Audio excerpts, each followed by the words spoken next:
It's October 31st, 2025, and here's the truth. If you don't act before December 31st, you could be leaving more than $2,000 on the table. You have exactly 61 days, and the CRA is counting on you to forget. The average Canadian household has already lost $4,500 over the past decade just by missing year-end tax deadlines.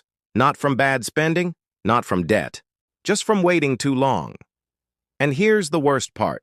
The CRA literally banks on your procrastination. They know most people won't do a thing until February, when it's too late. So today, I'm going to show you 5 real tax-saving moves that can save you up to $2,300 before January 1st. Each one takes less than an hour, requires no accountant, and locks in real, measurable savings for your 2025 return. So grab your notes, open your CRA My account, and let's start your 61-day countdown. Move number 1. RRSP top-up before year-end. Most Canadians wait until February. But here is what that delay actually costs you. Every single day your RRSP stays uninvested is money compounding for the CRA, not you. With 61 days left, that delay alone could cost you over $1,200 in long-term growth. The math: average RRSP contribution, $3,000 per year. Waiting until February. Lose 2 months of compounding, 1.2% growth. That's $36 lost this year. Sounds tiny, right? But over 20 years, that's $1,241 gone. Quietly, permanently. And the CRA? They hold your refund longer while you earn nothing. Pause this video and check your account. Have you contributed yet? If not, comment unsure below with your income range. I'll tell you exactly how much you are missing out on. Move number 2. TFSA GIC optimization.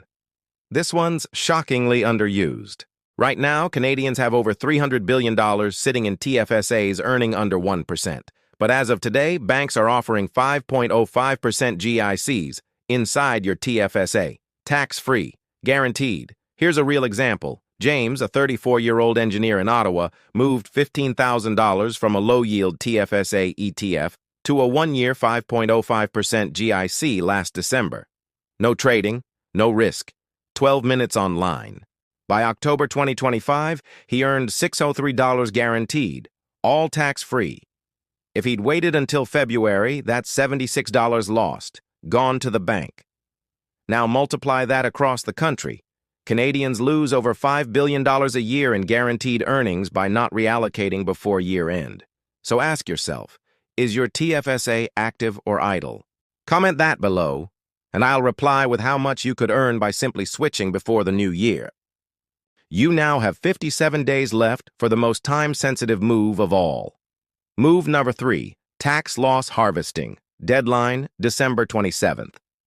This one expires 4 days before New Year, Eve. December 27th is your last trade settlement day for 2025. That's 57 days from today. Miss it and your losses don't count this year. Here's what it means. If you sold a losing investment for $5,000 in realized losses, you can offset up to $5,000 of capital gains, cutting your tax bill by about $1,325 if you in the middle income bracket. Even better, if you don't have gains this year, you can carry the loss back 3 years, meaning you can get a refund from taxes you already paid in 2022, 2023, or 2024. Here's a real story. Samantha from Calgary sold 2 tech ETFs at a $4,800 loss in late December 2024. CRA sent her a $1,750 refund check in February 2025. That's free cash, created by simply realizing losses before the deadline. Don't confuse this with selling your winners. This is about reclaiming taxes you already paid. If you have any red in your portfolio, type losses in the comments. I'll tell you if it's worth harvesting this year or holding into 2026. Move R4, income splitting, before year-end. This one's perfectly legal and criminally underused. If you and your spouse or partner are in different tax brackets, you can shift income to save $1,000, $2,000 per year. Example: One partner earns $90,000, the other earns $40,000. If the higher earner transfers $10,000 in eligible income, like investment payouts or dividends, to the lower earner through a prescribed rate loan before December. And here's the key detail. You must establish the loan before year-end to lock in the CRA's 6% prescribed rate for the full year. Wait until January, and you'll pay the 2026 rate instead, which might rise to 7%. It is one of the few CRA-approved ways to legally shift income, and most Canadians never do it. If you're married or in a common law relationship, comment split and your province. I'll tell you if it is worth doing before year-end based on your tax rate. Move number 5. Charitable donations. Deadline, December 31st. Here's the easiest tax credit most people ignore. If you donate before December 31st, you can claim up to 53% of your donation back in combined federal and provincial credits, and you have exactly 61 days left. The formula: the first $200, 15% federal credit, but your province's rate, around 5%.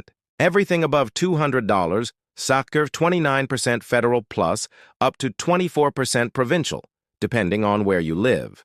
That means a $1,000 donation can return $400, $530 in tax credits, and it only counts if it is made by December 31st. January donations go on your 2026 return.